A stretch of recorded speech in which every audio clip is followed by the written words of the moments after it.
आज बहुत महत्वपूर्ण दिन है। एक बहुत महत्वपूर्ण जजमेंट आई है माननीय सर्वोच्च न्यायालय द्वारा, जो ये दर्शाती है कि जब भी अंधेरा बहुत गहरा हो जाता है, उम्मीद की एक किरण कहीं ना कहीं से जरूर आती है और पूरे आंगन को रोशन कर देती है।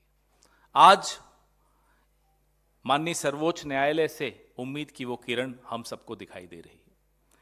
जब से ये इलेक्टोरल बॉन्ड स्कीम 2017 में लाई गई थी, उस वक्त वित्त मंत्री माननीय अरुण जेटली जी ने इसका बहुत बौद्धिकरण करने की कोशिश की। He tried to intellectualize it a lot and justify it, लेकिन हमने तब से उसका विरोध, पुरजोर विरोध, हर मंच से बार बार, इस मंच से तो कई बार करते रहे। हमारी क्या आपत्तियां थी? हमारी आपत्तियां बहुत स्पष्ट थी कि ये अपारदर्शी है, इससे भ्रष्टाचार को बढ़ावा मिलेगा, इससे काला धन सफेद हो जाएगा, इससे जो रूलिंग पार्टी है, जो सत्तारूढ़ दल है, सारा लाभ उसको मिलेगा और एक ऐसा अनकहा अनदेखा रिश्ता स्थापित हो जाएगा सत्तारूढ़ दल का और कंपनियों का। जो कंपनियां इन इलेक्टोरल बॉन्ड्स को खरीदेगी, उनको क्या लाभ दिया जाएगा? ये तमाम सवाल हम इस मंच से बार बार उठाते रहे। सवाल जायज थे, चिंता जायज थी, क्योंकि किस कंपनी ने किस पार्टी को कितना पैसा दिया और क्यों दिया, उसके एवज में उसको क्या मिला, ये जानने का अधिकार इस देश के एक एक वोटर को है, एक एक पत्रकार को है, एक एक व्यक्ति को है। भले वो किस पार्टी को वोट देता है, नहीं देता, उससे कोई फर्क नहीं पड़ता। और उस अधिकार की रक्षा के लिए कांग्रेस पार्टी तत्पर है। इकलौती पार्टी जो 2017 से लेकर आज तक लगातार इस मुद्दे पर बहुत प्रबल आवाज में बोलती आई है। अब जो 95% इलेक्टोरल बॉन्ड्स का पैसा एक पार्टी यानी कि भारतीय जनता पार्टी को मिला, हम भी ये जानना चाहते हैं, देश भी ये जानना चाहता है कि उसके एवज में आपने क्या हवाई अड्डे बेचे हैं, आपने क्या कोयले की खदानें बेची हैं, आपने क्या किया है, या एमएलए खरीदे हैं, या नए सूट सिलवाए हैं। ये जानने का हक हम सबको है। या नए हवाई जहाज खरीदे हैं, हमें नहीं मालूम आपने क्या खरीदा। 95% यानी कि 5,200 करोड़ रुपए भारतीय जनता पार्टी के अकेले के खाते में इलेक्टोरल बॉन्ड से आया है। हम माननीय सर्वोच्च न्यायालय के इस आदेश का खुले दिल से स्वागत करते हैं और हम ये मांग दोहराते हैं कि SBI, state bank of India, उस तमाम जानकारी को सार्वजनिक पटल पर रखे जिससे कि जनता को यह मालूम पड़े किसने कितना पैसा किसको दिया। आपको याद होगा कि यह electoral bond scheme Bharatiya Janata party की मोदी सरकार मनी बिल के तौर पे लेकर आई थी, ताकि राज्यसभा में इस पर कोई चर्चा ना हो, कोई बहस ना हो और सीधा पारित हो जाए। आज भी हमें डर है और हमारा डर भी जायज है। हमारा डर यह है कि कहीं फिर से कोई अध्यादेश जारी ना हो जाए ताकि इस सुप्रीम कोर्ट के आदेश से बच जाए सरकार। यह डर हमारा जायज है। इस डर को हम आपके साथ साझा कर रहे हैं। हमारी मांग है, यह सीधा सीधा भ्रष्टाचार का मामला है और इस भ्रष्टाचार के मामले में सीधे सीधे प्रधानमंत्री खुद शामिल हैं। ऐसे कई खोजी पत्रकारों ने फाइल की नोटिंग्स तक सार्वजनिक की हैं, आप सबके सामने हैं। मैं भी आपसे साझा करूंगा, जिसमें चुनाव आयोग हो, वित्त मंत्रालय हो, लॉ कमीशन हो, लॉ मिनिस्ट्री हो, इन सब ने अपने अपने स्तर पे, जिनके जमीर जिंदा हैं, उन अधिकारियों ने फाइल नोटिस में अपना विरोध दर्ज किया था। उस विरोध को नजरअंदाज करते हुए किस तरह से ये थोपी गई इलेक्टोरल बॉन्ड स्कीम इस देश पर, यह हम सब ने देखा। आज प्रधानमंत्री एक्सपोज हो गए हैं, बेनकाब हो गए हैं, उनका भ्रष्टाचार बेनकाब हो गया। ये भ्रष्टाचार, मैं कहूं बचते हुए कह दूं कि भाजपा का भ्रष्टाचार है, ये इलेक्टोरल करप्शन है, ये सब मुझे लगता है लाग लपेट की बात होगी। ये सीधा सीधा प्रधानमंत्री द्वारा किया गया एक भ्रष्टाचार है, जिसको कानूनी जामा पहनाने का प्रयास किया गया। मनी बिल लाकर आपने मनी का इंतजाम कर दिया विधायक खरीदने के लिए, कोयले की खदान देने के लिए, हवाई अड्डे देने के लिए, अपने मित्रों को उपकृत करने के लिए। यह आपके सामने है आज। मैं फिर से हमारी पार्टी की ओर से, इस देश की जनता की ओर से उन तमाम वकीलों को, एक्टिविस्ट को, एनजीओस को, माननीय सर्वोच्च न्यायालय को खुले दिल से धन्यवाद देते हैं कि आपने एक ऐसा आदेश आज पारित किया है जिससे लोकतंत्र के जिंदा रहने की उम्मीद हम सबके मन में जागी है। आपके सवाल। सुप्रीम कोर्ट ने कहा है कि 12 अप्रैल 2019 से लेकर के अब तक का आपको हिसाब किताब देना। बिल्कुल देना चाहिए, यही मांग हम बार बार करते आए हैं। हमने तो कहा था कि एसबीआई सार्वजनिक क्यों नहीं करता। ये जो जानकारी होती है कि किस कंपनी ने किस पार्टी को कितना पैसा दिया, आपको हैरानी होगी कि वो जानकारी रूलिंग पार्टी को जरूर मिल जाती है। तो बताइए, क्या ये लेवल प्लेइंग फील्ड है? और जब रूलिंग पार्टी को ये पता चलेगा कि संजीव ने कांग्रेस पार्टी को पैसा दिया है, तो क्या संजीव की जान माल सुरक्षित रह सकता है? क्या ये व्यापार फिर भी कर सकेगा? यही हमारी आपत्ति थी। आप सार्वजनिक करिए, पूरी जानकारी करिए कि 5200 करोड़ किसने दिया भारतीय जनता पार्टी को, उसकी एवज में उन कंपनीज को भारतीय जनता पार्टी की सरकार ने क्या क्या उपकार किए उन कंपनीज पर, उनको क्या क्या लाभ पहुंचाए। This is our question. What is the quid pro को?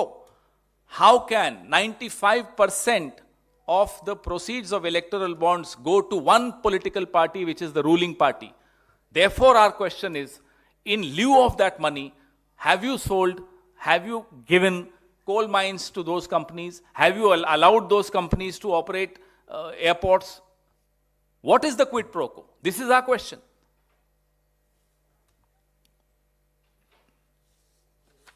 सर, बीजेपी का कहना है कि जो पहले व्यवस्था थी उसमें तो यही नहीं पता चलता था कि पैसा आया कैसे। पहले की व्यवस्था में कंपनियों को अपने 3 साल के प्रॉफिट का 7.5% अंश वो राजनीतिक डोनेशंस में दे सकते थे। इलेक्टोरल बॉन्ड स्कीम में यह व्यवस्था हटा दी गई। अब अगर कोई कंपनी किताबों में 1 रुपया प्रॉफिट दिखाती है और चुपचाप से टेबल के नीचे से 100 करोड़ किसी पार्टी को चंदा दे देती है, तो मुझे और आपको इसकी जानकारी नहीं मिलेगी। हम तो यही मान लेंगे कि साहब इस कंपनी का 1 रुपया प्रॉफिट है, या हो सकता है 1 रुपया लॉस है। इससे क्या होता है? इससे यह होता है कि शेल कंपनीज के माध्यम से काला धन सफेद होता है, घूमकर विदेशों से कई देशों का दौरा करते हुए वो पैसा आता है और 7 सितारा कार्यालय एक पॉलिटिकल पार्टी का यहां से कुछ किलोमीटर दूर बन जाता है। ना केवल यहां से कुछ किलोमीटर दूर एक 7 स्टार ऑफिस बन जाता है, इस देश के हर जिले में एक राजनीतिक दल के आलीशान भवन बन रहे होते हैं। ना केवल एक राजनीतिक दल के आलीशान भवन बन रहे होते हैं, एक अपंजीकृत संगठन के भी भवन बन रहे होते हैं हर जिले में। यह इसका नतीजा निकला। तो पहले की व्यवस्था और आज की व्यवस्था में अंतर क्या है? पहले 7.5% का एक कैप था, कि एक सीमा थी। पहले मालूम रहता था कि किसने किसको कितना दिया। आज वो सीमा हटा दी गई। आज 2019 से, खास तौर पे 17 से लगातार ऐसी व्यवस्था आ गई, हमें मालूम नहीं पड़ता किसने किसको कितना पैसा दिया, सिर्फ सत्तारूढ़ दल को मालूम रहता है।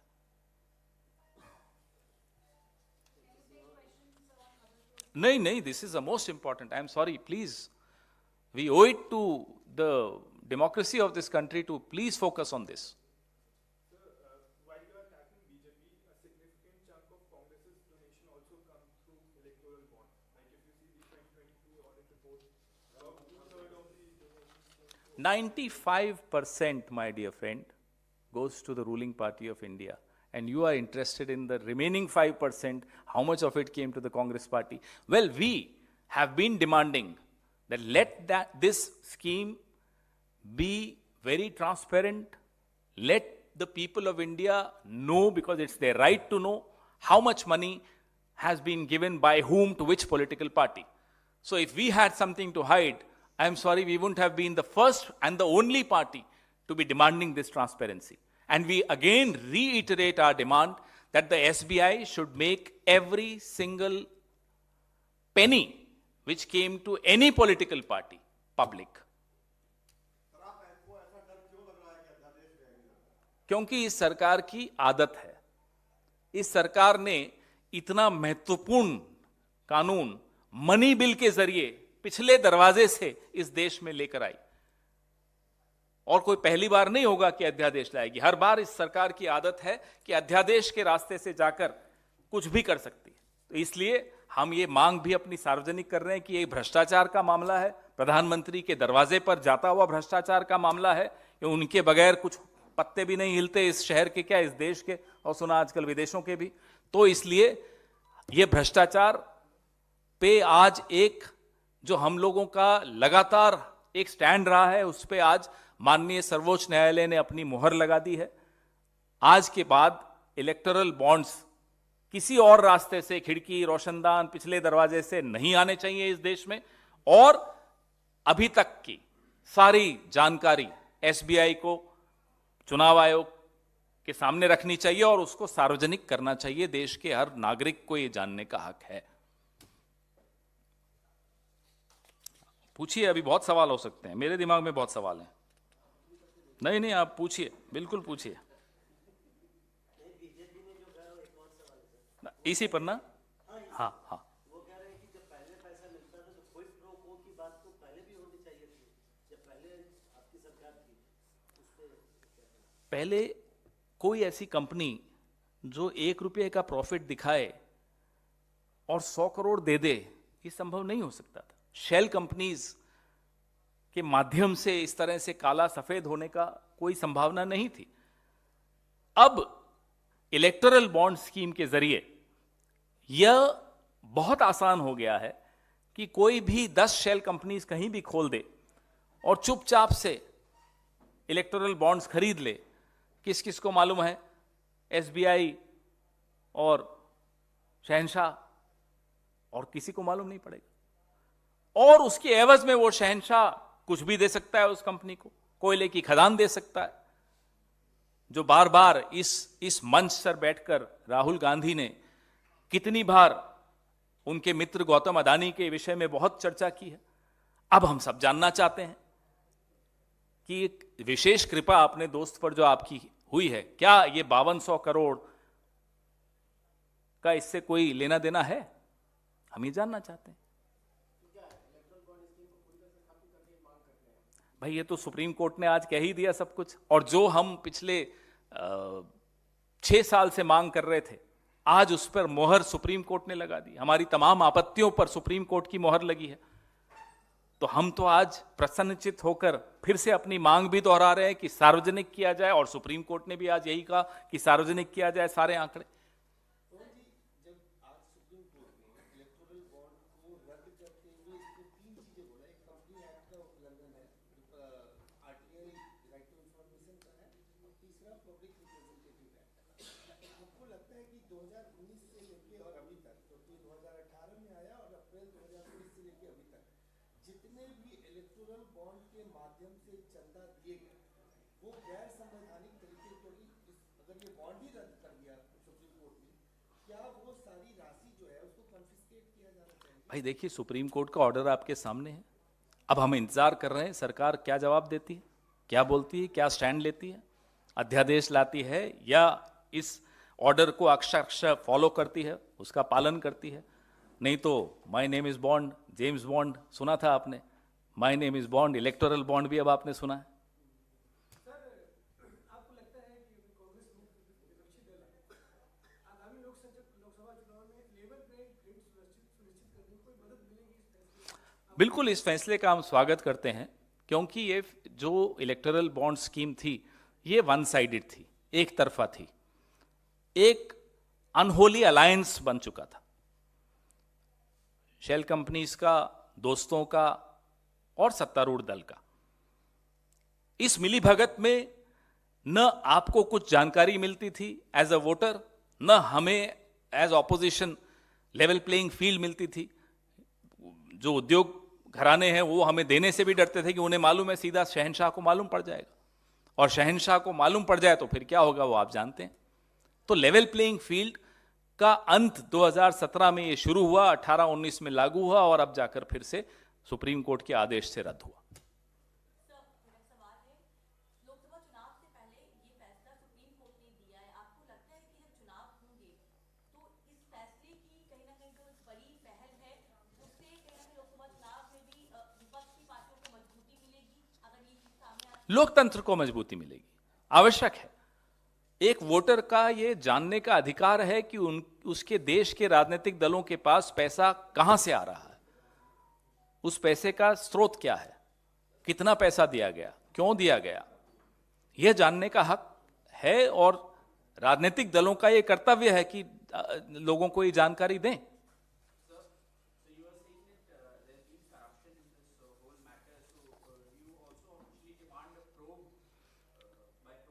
I think this is something so serious that heads should roll.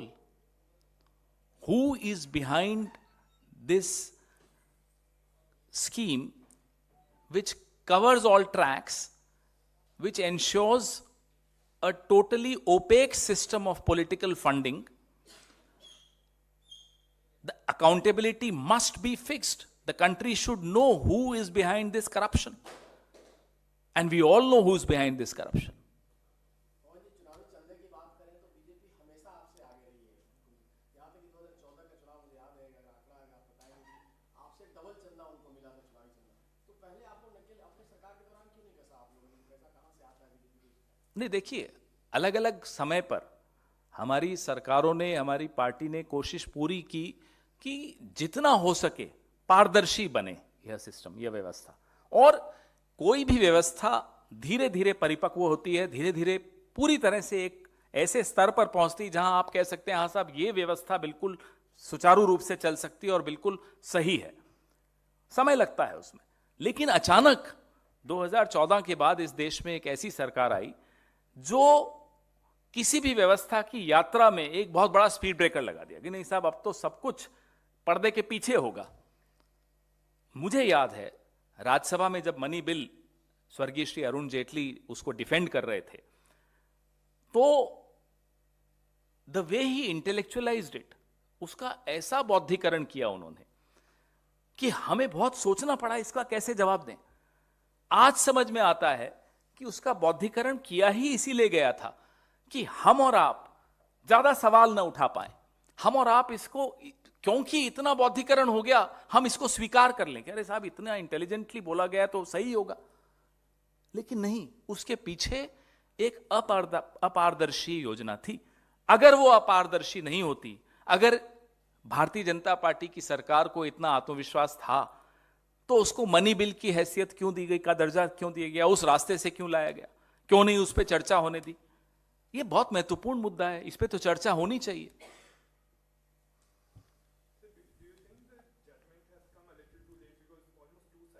It's never too late to defend and to protect democracy. It's never too late.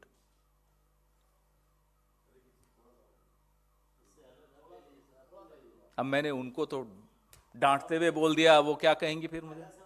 चलिए पूछिए। सर एक सवाल है, there's a video that's going viral in which the farmer leader is saying that Modi का graph नीचे लाना है इसलिए हम farmer। अब क्या वो फार्मर अपना मंशा राजनीतिक लीनिंग्स नहीं बता सकता? क्या वो नहीं बोल सकता कि मैं इस देश में अलग तरह की राजनीति चाहता हूं?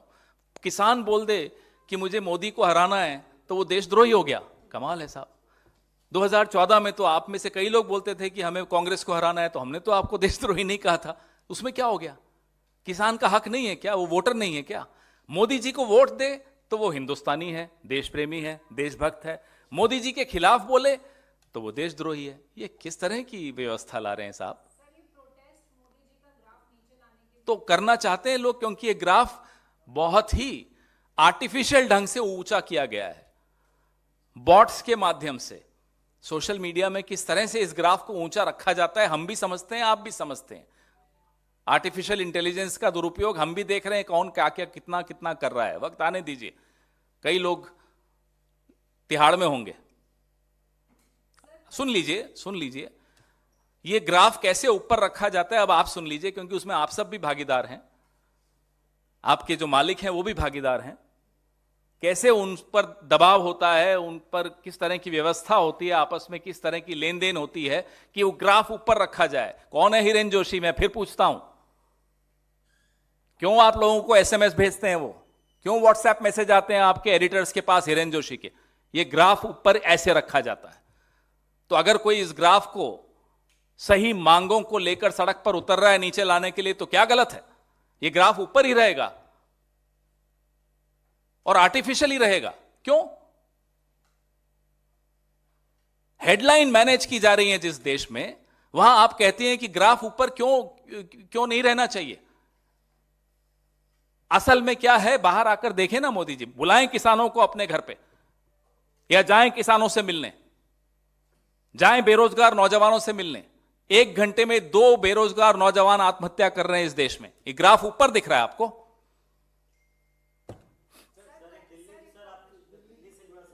कल आम आदमी पार्टी ने एक ऑफिशियली प्रेस कॉन्फ्रेंस करके कहा कि वो 6 सीटों पर दिल्ली में चुनाव लड़ेंगे और कांग्रेस को 1 सीट वो देंगे। ये कल देखिए, कांग्रेस पार्टी इस देश में एक ऐसी पार्टी है जिसको गठबंधन बनाना आता है, गठबंधन चलाना आता है, गठबंधन करना आता है। अब नई पार्टियों से अगर मैं और आप ये उम्मीद रखें कि वो भी उतनी ही परिपक्व होंगी, तो वो उनके प्रति आप गलत कर रहे हैं, अन्याय कर रहे हैं। एक सेकेंड। तो धीरे धीरे हर पार्टी को ये सीखना होगा कि गठबंधन का धर्म क्या होता है, और मैं उसमें उनको गलत नहीं ठहराता। पैदा होते ही हम दौड़ने थोड़ी चल पड़ते हैं, धीरे धीरे चलना सीखते हैं। पहले घुटनों के बल चलते हैं, फिर उठते हैं, फिर धीरे धीरे चलते हैं, फिर दौड़ना सीखते हैं। तो अगर वो चलते चलते गिर जाएं, तो उनका हम अपना हाथ आगे बढ़ा के थाम के उनको उठाएंगे। हम उनके खिलाफ नहीं बोलेंगे, अरे साहब आपने ऐसा क्यों बोल दिया। ठीक है, समय लगेगा, समझ बनने में समय लगता है। देखिए, इंडिया अलायंस है अभी। अब कोई जो निकलना चाहता है, जैसे एक पार्टी निकली, वो निकली। आज की तारीख में गठबंधन आपके सामने है, उसके सदस्य सब हैं। जब तक कोई अधिकृत घोषणा किसी एक तरफ से नहीं होती, तब तक गठबंधन है।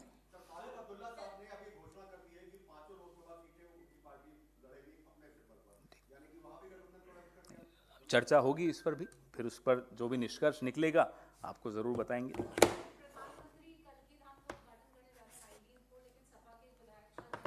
रास्ते में किसानों से मिलने, उनको कहना आते हुए मिलने, जाते हुए मिलने, कभी मिलने, और हेलीकॉप्टर में ना जाएं, बाय रोड जाएं, ताकि कील हट जाए रास्ते से। मैं उसको, जब तक मैं तथ्यों से वाकिफ नहीं हूं, क्योंकि उन्होंने हमारी पार्टी से अलग हो गए, उनको पार्टी से निकाल दिया, तो इसका मतलब नहीं है कि मैं सीधा उन पर हमला बोलूं। जब तक तथ्य मेरे सामने नहीं होंगे, मैं उस पर टिप्पणी नहीं करूंगा। लेकिन अगर प्रधानमंत्री वहां जा रहे हैं, तो हमारा उनसे आग्रह है, आते जाते किसानों से जरूर बात कर लीजिएगा।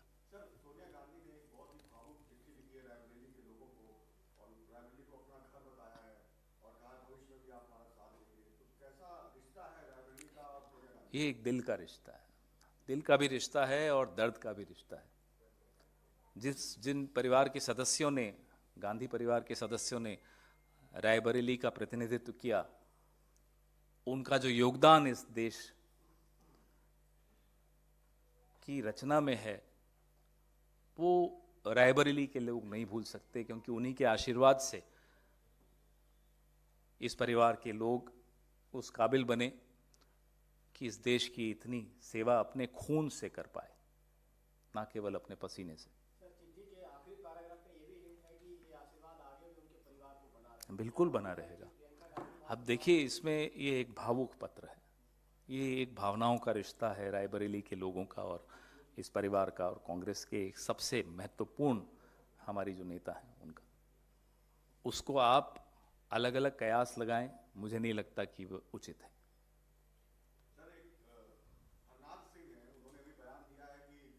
किसान आंदोलन नहीं, कांग्रेस का खड़ा किया हुआ आंदोलन है,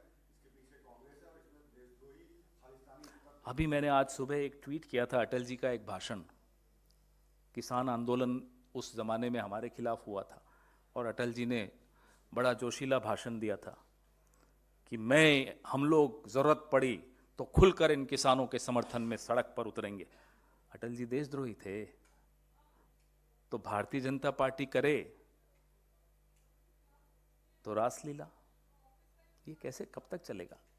कम से कम आप लोग तो तुरंत, ये जो भी साहब हैं जिन्होंने ये कहा है, उनको आप लोग खुद ही पूछ लिया करिए कि साहब, जब आप अन्ना आंदोलन को समर्थन कर रहे थे, जब विवेकानंद फाउंडेशन अन्ना आंदोलन को समर्थन कर रही थी, जब आरएसएस अन्ना आंदोलन के वक्त चूल्हे लगा लगा के खाना बांट रही थी बना बना के, हम सबके सामने हुआ था, आप भी रिपोर्टर थे, मैंने भी आपको देखा है वहां जी। तो फिर वो क्या था?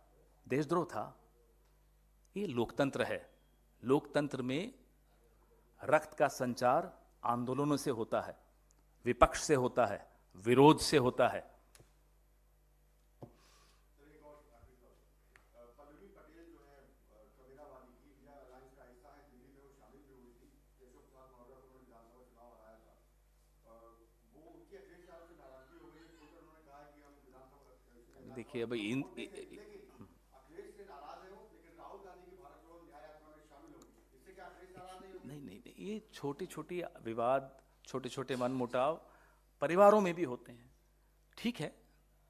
इतना महत्वपूर्ण आप इसको कर दें कि ये हो जाएगा, उसके बाद ये हो जाएगा और फिर लाल किले पे ये हो जाएगा, ऐसा नहीं होता। तो थोड़ा सा समय दीजिए, सही समय पर आपको सही जानकारी प्राप्त होगी।